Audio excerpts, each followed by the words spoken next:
नमस्कार, आकाश न्यूजमध्ये आपल्या सर्वांचे स्वागत आहे. नाना पटोले म्हणाले, प्रतापगड यात्रा हिंदू मुस्लिम समाजाच्या एकात्मतेचे प्रतीक. प्रतापगडमध्ये शिवभक्तांची मोठी गर्दी. गोंदिया जिल्ह्यातील प्रतापगड हे हिंदू मुस्लिम समाजाच्या एकात्मतेचे प्रतीक असल्याने दरवर्षी महाशिवरात्रीनिमित्त मोठ्या संख्येने भाविक येथे येऊन दर्शन घेत असल्याचे काँग्रेसचे माजी प्रदेशाध्यक्ष आमदार नाना पटोले यांनी म्हटले आहे.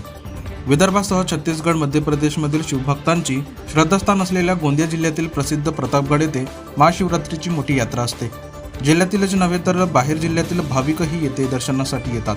अनेक जण बोललेला नवस इथे फिरतात. लाखाच्या वर शिवभक्तांनी आज प्रतापगड येथे महादेवाचे दर्शन घेतले. यावेळी महाराष्ट्र काँग्रेसचे माजी प्रदेशाध्यक्ष तथा साकोली विधानसभा क्षेत्राचे आमदार नाना पटोले यांनीही दरवर्षीप्रमाणे यंदाही प्रतापगड येथे महादेवाचे दर्शन घेत पूजा अर्चा केली. यावेळी नानाभाऊ पटोले मित्र परिवाराच्या वतीने महाप्रसादाचे आयोजन करण्यात आले होते. यावेळी आमदार नाना पटोले यांनी भक्तांना महाप्रसादाचे वितरण केले. दरम्यान यावेळी काँग्रेस पदाधिकारी तसेच कार्यकर्ते मोठ्या संख्येने उपस्थित होते.